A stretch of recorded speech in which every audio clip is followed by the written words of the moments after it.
start streaming. Bada bing. Oh, edit.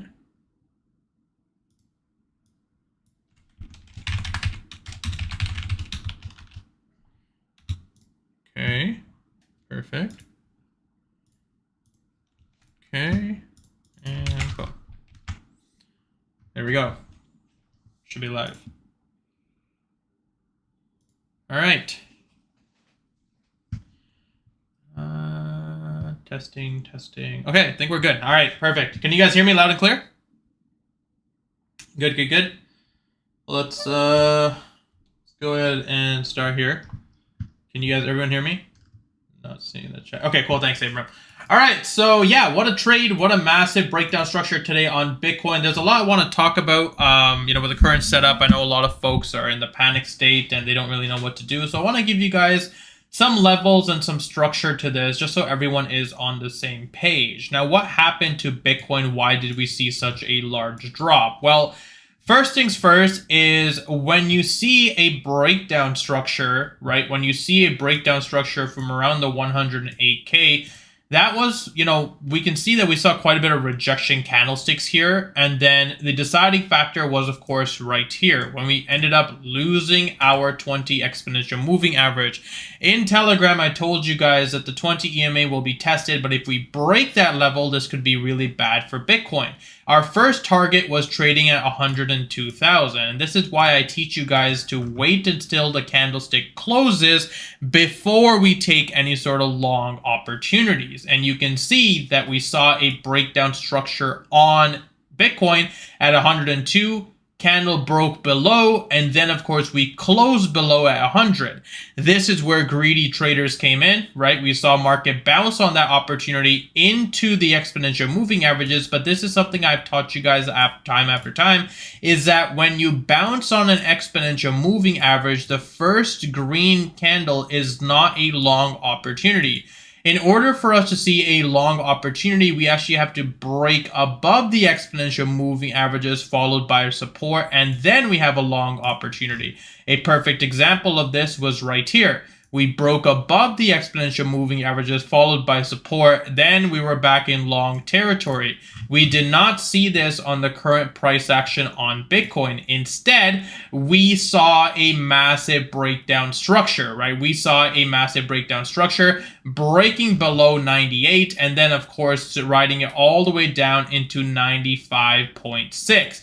Now we are in a crucial zone with Bitcoin, and this is where things get very dangerous. Just like for Ethereum around that 35.23, Bitcoin is in that same spot as of right now as well. And the issue is, you can see 95.6 was already tested multiple times. The more times the support level is tested, the higher chance of it actually breaking, and that's why we have to be prepared for the worst opportunity here. If we zoom out on Bitcoin's chart here, we still have a long way to go. That's the reality of the situation. It's still a long way to go. Just like Bitcoin shot up from 67 into 100 within the past month, it can fall exactly the same way. And that's why I keep telling you guys is to put your emotions away from the chart and to focus on the larger picture. And right now with Bitcoin's current trade setup, I'm not looking for long positions. I'm not looking for any long positions on Bitcoin because we have not seen a candle close. We haven't found any support yet, right? We are currently testing support, but we haven't seen a strong bounce. So there's not an opportunity to be looking for long positions. In terms of Ethereum now, you can see that this was a massive trade today. It was a very massive trade today for a lot of folks. We actually broke down structure, retest again, same way, but 35.23 was the deciding factor. When Bitcoin ended up losing support, the altcoins got destroyed. You can see we saw all the way down into wick low of 3,300. Smaller pullback, but we're still not out of the woods just yet, right? We can easily see a little pullback and then further cascade down. Question becomes is when does Ethereum stop? Well, the next major support on Ethereum remains to be around the 3K Ethereum region, right around 3K. So please be careful of looking for long opportunities or limit orders just because we're on a support level. It does not mean it's a long opportunity until we see some proper move set towards the upside. Now, in terms of XRP, we saw a very nice breakdown structure, right? And I told you guys in the message, I said multiple times that, look, the market is in extreme conditions in terms of oversold. If we're looking for a short, it is extremely, extremely tight. We saw a drop all the way down to 2.15 from 2.176. It's a pretty decent scalp opportunity. And right now we are seeing a pushback above. But once again, a first green candle does not mean a long opportunity. XRP is probably the only altcoin that has not seen a major downtrend. And what a major downtrend looks like is, of course, our favorite dog, right? Our little Doge coin, which a lot of people were kind of shook. This is what a major downtrend looks like, right? So you can see we saw the market pull back a bit on Doge, and then we saw the move set overall. But now 0.29, give or take, has officially been tested. This was the opportunity that I talked about multiple times. But again, the same thing with XRP is when you are testing something like this and you've already seen Bitcoin drop so much, that's where a lot of traders get stuck, right? When you already see the market see such a large drop, you want to be extremely aggressive with your scalp, mostly on this current trade setup, right? You want it to be extremely aggressive on your scalp. Does it mean that the overall this is the last market area for short? No, right? Again, if Bitcoin and Ethereum continue dropping in Asia hours, then this is, I'm just going to leave this here, would be the outcome for XRP overall. This is the unfortunate outcome for XRP. Yes, because the next area of support on XRP is at $1.28. Now, before anyone jumps ahead and says, whoa, it's not going to happen. Look, let's be real, right? The same way on Doge, you guys saw that comment on YouTube. The person said, okay, 35 cents hit. Now we're going to go straight to $2.05. Well, realistically, what happened was, yes, sure, 35 cents was hit, but then we ended up breaking it. And then when we did end up breaking it, look what happened. The overall BART formation, which I warned you guys about for multiple weeks over and over and over, we finally saw that play out. When Doge finally ended up breaking that purple line, which I talked about for weeks, and I said, look, 35 cents breaks, it is going to present the greatest shorting opportunity of your life. And that's exactly what happened. The major trend broke. We saw a bearish engulfing hitting all the way down into 29 cents, right? And what you're seeing now is that 29 support level being played. So you're starting to see a little bit of a pullback opportunity here. Does that mean all of a sudden I'm going to start looking for long positions on Doge? No. And the reason why is because I've learned this the hard way is, once again, as soon as I saw the support level hit, I would immediately enter a long position. But what happened next? The market would do this, and then the very next candle do something like this and then go upwards, right? It would hit my stop loss and then continue pushing upwards. That's why I'm not really looking for long positions on Doge. Does it have to happen like that? Not necessarily, right? It could just easily continue pushing upwards, but for me, in terms of risk reward, is not there right now, right? What we're seeing on Bitcoin right now is a smaller pullback, but this is the same thing where you see that meme where the guy sees 0.1% upwards and they're like, yeah, bull run, right? But when the overall trend, when Bitcoin has dropped, like what? From 108 down to 95, like we're talking about a $13,000 drop in the past 2 days, I wouldn't necessarily be looking for long positions here, right? Because again, we are on leverage. We're leverage traders. Instead, I would wait for proper confirmations because we don't want to end up like these folks right here that entered a long position on Bitcoin hoping that 100 was the bottom and then they got sideswiped in 95. Just like at 95, we're going to hope for some sort of green candle here and then we get sideswiped down to 89. And that's why I'm trying to explain to you guys is please be careful. Right now, the market is definitely in shorting opportunities. We are only looking for shorts every single pullback until we break above our exponential moving averages. But there's a certain level of greed that also happens here. So what can you do in this sort of situation? Well, simply put, you're just pretty much looking for the wick breaks on short. So you can see on XRP, 33.79 broke, enter another short down. It was very profitable, 33.16, right? And we just keep doing that. Candle close, short breaks again, we enter another short, riding it down. Once we get to a certain level though, so once we get to a certain area, so around this area here, around 32, 31, that's where we start being a little bit more careful because at that zone, we know that if the bulls were to step in, we basically shorted the bottom. So we don't want to do that. Instead, we want to be very careful and just quickly look for our scalping opportunities on these trade setups, right? That's why. We're not trying to catch the overall move from there. We've already tried to ride the wave towards the downside, and we are not looking for the continuation from that point. So I hope that makes sense, right? So once again, right now, wick break short, But once you get to a certain level of support, you have to slow down. You have to slow down. So that's why I will tell you guys we are scalp shorting. And again, same thing, right? So with XRP, we are scalp shorting, but there's certain coins that we have to be very careful of, right? So you can see that, yes, the wick did end up breaking, and we got some decent drop to around 2.15, so around 2 cents. And again, on leverage, that's still a lot, because I've traded XRP before, and I know, that's still a decent drop from a scalping perspective, but that's why, right? It really comes down to risk to reward. Is if you're taking that trade setup, you have to understand that it's on a major support, wick. But if the wick were to actually break later in Asia hours, this is what it looks like, right?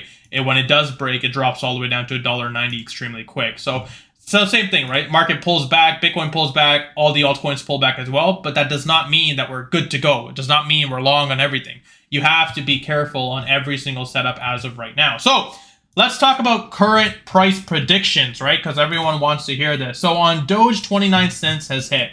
Assuming Doge actually ends up holding 29 cents, then yes, this would be considered the local bottom opportunity for me. And then we can start pushing from here on out. Now, worst case scenario, if we do end up losing 29 cents, the next area of take profit for me from a short perspective is at 21 cents. And a perfect example of this is on Bitcoin. So in Telegram, I sent this to you guys earlier today, and I said, look, the current candlestick was right around here at 97, right? And I said, I'm not looking for any long positions until 95.6 plays out, until that level plays out.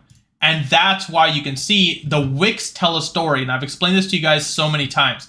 The wick will tell you a story versus a candlestick body. A candlestick body will not let you see that same opportunity compared to a wick.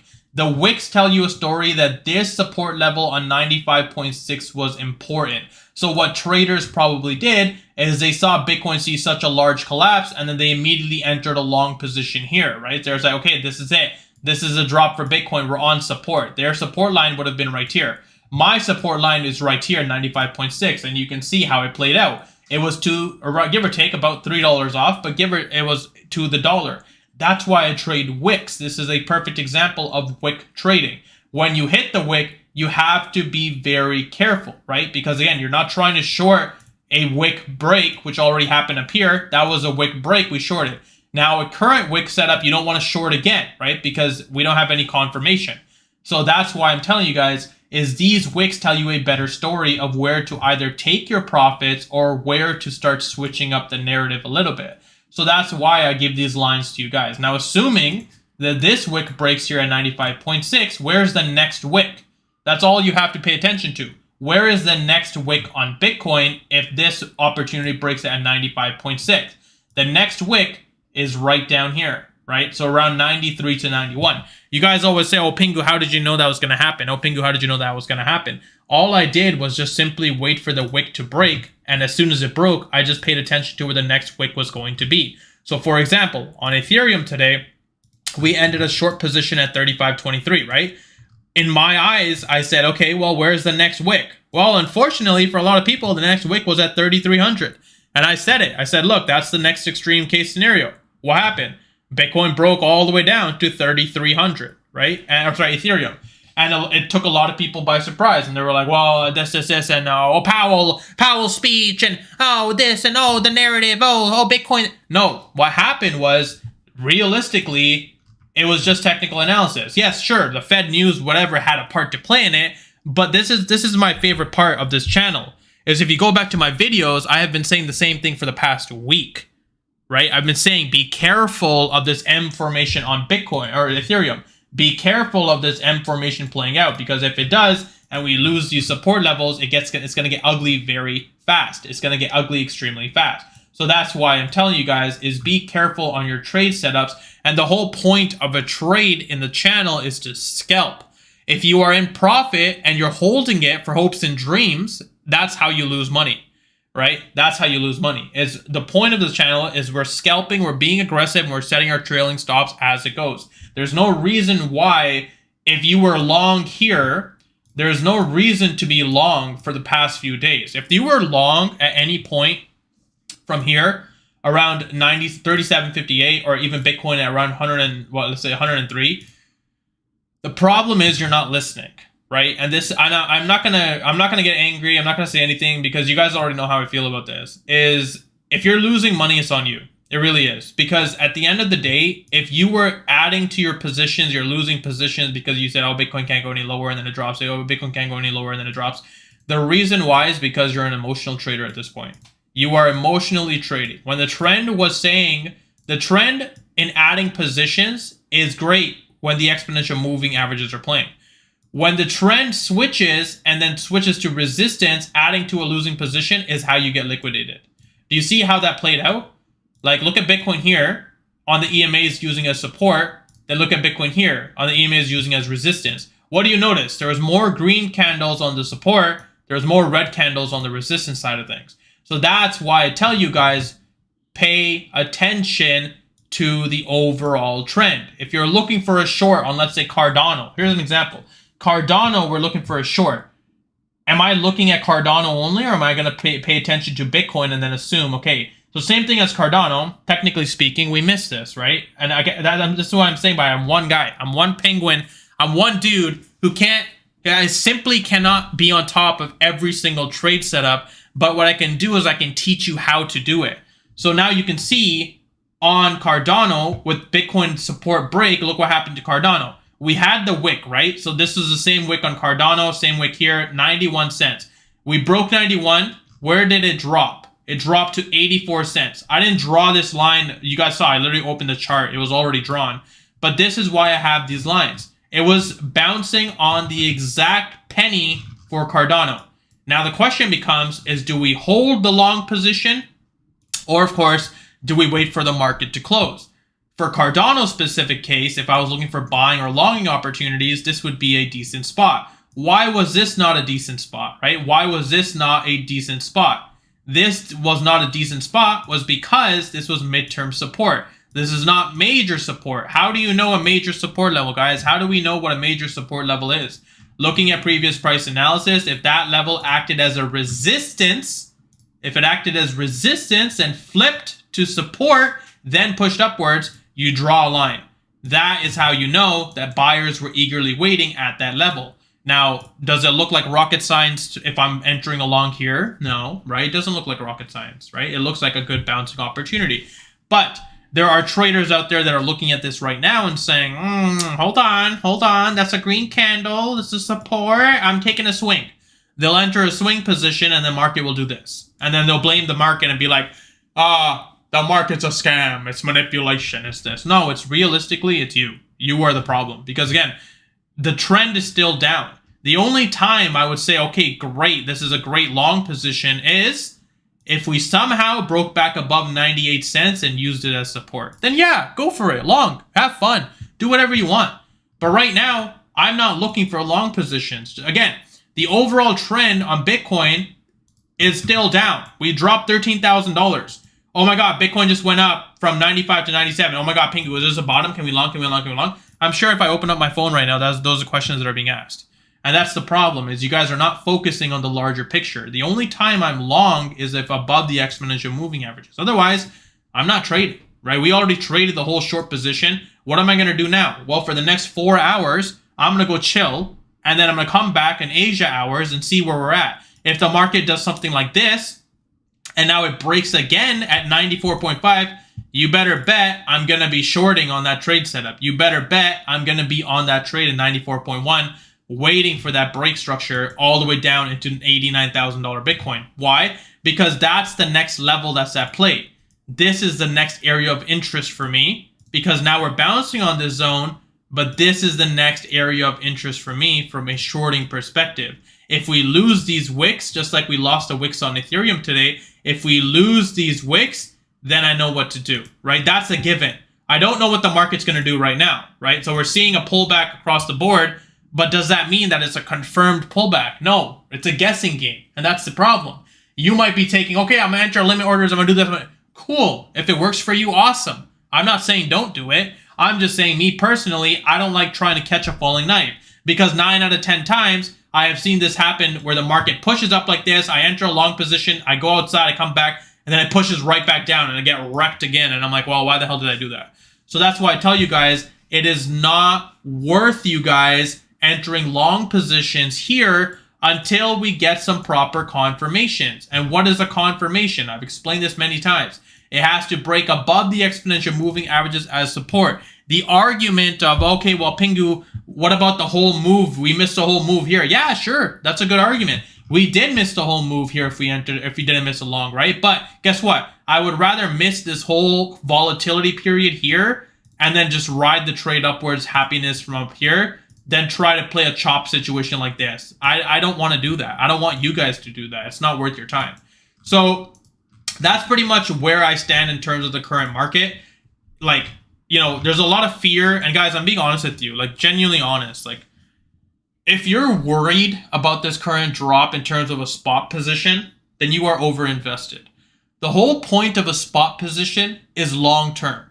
What I mean by long term is not 2 months, 3 months, 4 months. Long term means a year from now.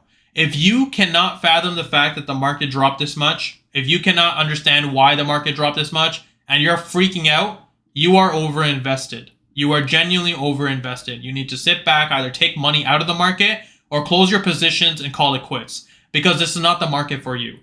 Bitcoin has dropped many times, right? You can see the last time we dropped from 103, we sideswiped to 91. It was a flush. It flushed. The same panic situation happened. Market came back a few days later. Everyone's happy.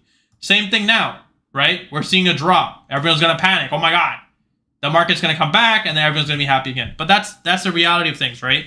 The point is, if you are freaking out about these drops every time they happen, you are over invested. Take some money out, relax, and come back to the market when you have a proper mindset. You guys see me, I barely text the chat. The only time I'll send a message in the Telegram is if there's a trade set up. Otherwise, I don't send anything. And it's because of the fact that there's certain things that have to be met for the trade to happen. The market has to come to you. That's number one.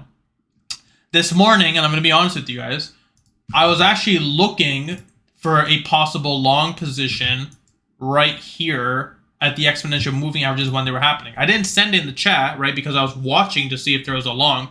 But what I was looking for was, I said, okay, look, market has dropped this much. We've seen a bounce. We've seen 3 candlesticks towards the upside. Question is, are we going to see the market actually breaks above? Are we actually going to break above? Right? So that's the question opportunity right here in terms of the exponential moving averages. Are we actually going to break above? So again, I didn't send it, right, because we didn't break. And then the market ended up seeing a bearish engulfing and then continued falling towards the downside. So that's what I'm pretty much trading at this point, is just simple technical analysis from these 4-hour candlesticks. And I think the past 8 trades, if you go from Sunday, I think we did Bitcoin, Doge, Ethereum on Sunday, and they were all profit. Then again, for the Bitcoin short at 108, that was profit. Then Doge, Ethereum, Bitcoin again today were all profit. So, you know, the trades are in the channel. Like, you can just go through them yourself and see how they played out. But the point is, every single time I've sent a trade, there's been something different about it. And the number one thing is the trend.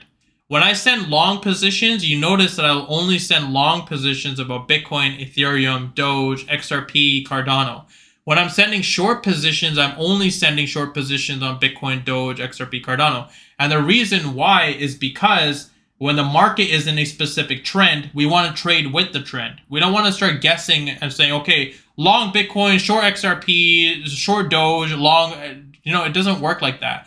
You have to either short and play everything properly, or of course just don't trade and just sit out on the market. So that's pretty much the gist of what we're trading.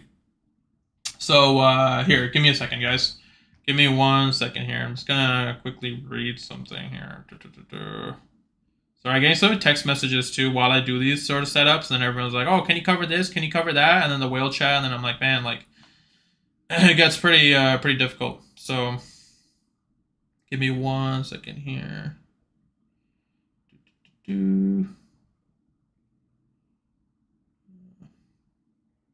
Anyways, how was your trading week, guys? Other than that,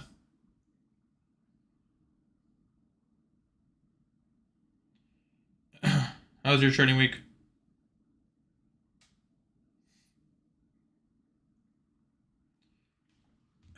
Good. Everyone good? Let's see here.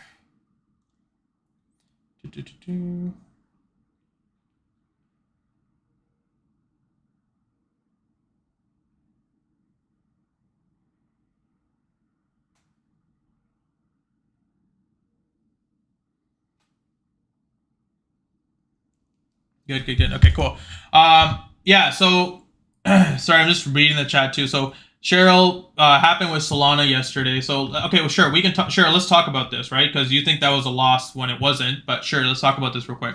So on Solana, I said that if you go from the Telegram aspect of it, I said we're looking for a scalp long right here at 227. You can see that the market actually broke all the way up into 229 from that point on. And I did say be extremely aggressive with Solana because of the fact that we're looking to play out. The next level, of course, assuming that this wick continued, was going to be around 230. Now, from 229 to 230 isn't about $1 difference, right? So we're trading a scalp position here. So when I think the problem is that people take things a little too serious, and I've been very specific on what I've been talking about when I send trade updates in the channel now. When I say be aggressive, I genuinely mean be aggressive. Like, I think the issue is that folks enter a trade and then they'll leave the market. Like, they'll go do something else and they'll come back and then they'll be like, oh, Pinku, it only went up like $3 on Solana. Or like, with, for example, with Ethereum, it'll drop like $15 and be like, well, it only dropped 15. It should have been 100. You said 3,300. It should have been lower.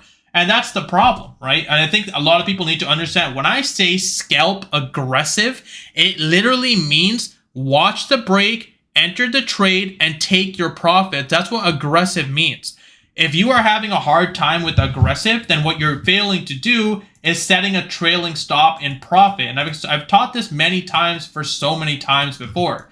When you're setting a trailing stop in profit, it means you enter a trade, you're in profit now, maybe 2, 3, 4%, and you're setting your trailing stop there. If the market comes back down, you're getting hit for that 4%.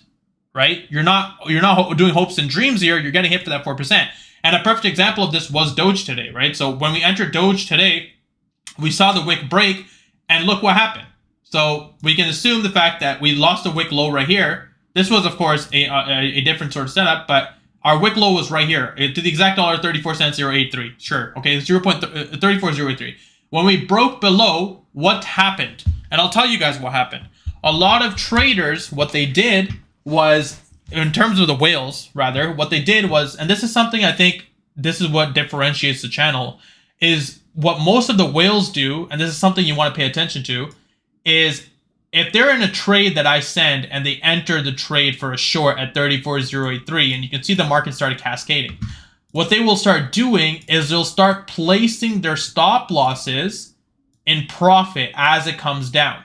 By doing so, they get the most out of the trade. Now, the complaint that I get the most is, oh, well, it hit 3% profit and then it dropped 30%. I could have had 30%. Why did I do that? You're failing to understand that 3% over and over and over is the beneficial of the channel.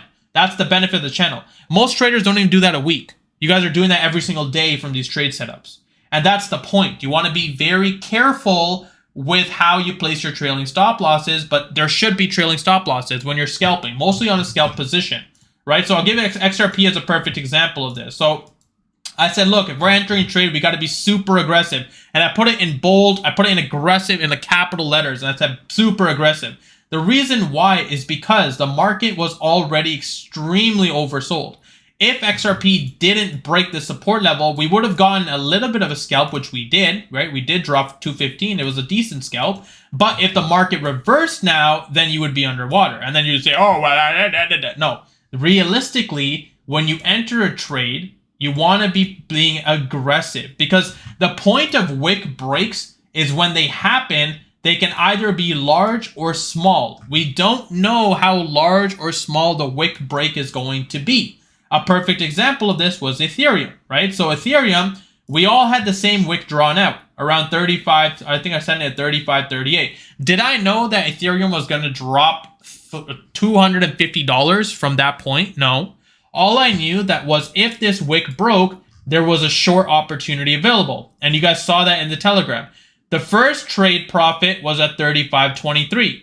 From 35.44 to 35.23 is about a $20 drop. It's a decent scalp, right? It played out. It would be different if I said, hey guys, we're entering a short position on this wick break, and then the market did this. And then you're like, oh, Pengu, you were wrong there. Sure. But me giving you guys profit, whether it's small or big, isn't wrong. It's the direction of the trade that still played out. And I think the question better becomes is, are you being greedy with what I'm giving you? Right? So you can see that the market, yes, today was great, right? Bitcoin, trade, everything in that channel was massive profits. But there comes to a point where you need to be responsible for it yourself. I'm not a signal provider, and I've talked about this many times. My job is to educate you on how to do this long term. I'm not going to sit there and tell you, okay, guys, 35.38, short. SL, here. TP, here. Good luck. Okay, if you want that, you can go pay someone else to do that. That's not my job. My job is to give you the levels and give you the trades. It is your job to execute and take the profits when you want to be. And today, out of a very long time, if you go on Telegram, I said, close, close, close, TP, TP, TP. I don't ever say that. And the reason why I said it then was because Ethereum dropped within 3 seconds from 35 all the way down into 34.11. In 3 seconds, I saw it live. And at that point, when you have such a large drop, it is not worth holding the trade at that point. You take your profits, you call it a day. Sure, the trade did drop further lower, but again, you can't complain about a $100 scalp position that played out on Ethereum. There should be no complaints in the channel. I don't care if the trade setup didn't play out in your favor for profits. Oh, it could have been. It could have been. My job is to give you the profits. That's it. That's it, right? Your job is to execute the trade on your own. If you see a trade that happened 4 hours ago, right? If you see a trade that happened 4 hours ago, and then you wake up and you say, okay, well, Pingu sent the short, so I'm going to short, and then the short doesn't play out, well, whose fault is that? Right? If the trade already played out 4 hours ago and now you're entering late, whose fault is that really? And that's the point, is you guys really need to understand is that these setups that I give you, I'm giving you them to the exact dollar. If you see the trade play and I say we, and I send that little gif and I'm saying, okay, break, like that's me literally spoon feeding you the trade. If you're up 10, 20, 30% and then the trade starts to reverse and then you're like, oh, what the hell, Pingu? Pingu, what the hell, man? It get 20% and now it came back to 0 and now I'm underwater. What the hell? Trade didn't play out. No, that's your fault. Because again, my job was to give you the trade for profit. Your job is to decide when that profit should be taken. There's levels at play, sure, but does that mean that this specific 4-hour candlestick is going to play out on the major move? No. And I keep saying that, guys. I keep telling you guys the same thing over and over and over. But that's something you'll learn over time. I'm not going to keep repeating it and be like, okay, do you get it? Do you get it? If you don't get it, it's time to take it serious and go over everything and see what you're doing wrong. So, so I hope that makes sense. But yeah, so right now in terms of the current setup, like I said, just let the market do its thing. I wouldn't necessarily be looking for any positions here. You want to be very careful. Very, very careful in this current setup. You don't want us to get caught in anything. So my personal advice, wait till later tonight and then enter some trades and then look for some bounce opportunities if there are. Otherwise, you don't necessarily want to be, caught out. And again, right, you don't want to be caught out on this setup like here. Because if it gets caught out, then you're pretty much stuck.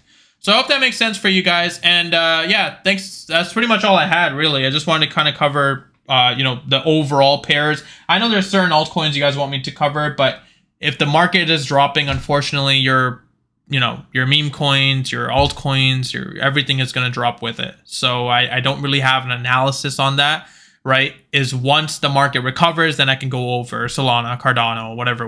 But right now, if Bitcoin is saying like, see ya, you're going down with it. Everything is going down with it, unfortunately. And you can see that across the board, actually, with a lot of these meme coins, like Popcat, like, people are like, oh, Popcat this, Popcat that. But yeah, like, this is disgusting. I'm not going to say it's not, right? $1.50 down to 77 cents is a 50% correction on a major coin. But the same thing is, number one, you're trading a meme coin. And number two is you can't really, put into effect. So same thing with Pepe. You can see from the top of 28 down to 16, that's about a 50% drop too. And I'm sure if I pull up with Dog with Hat, about a 50% drop, right? Okay, so see, this is what I'm trying to say is like, it's not just your meme coin that's dying. It's the overall market is saying, see ya.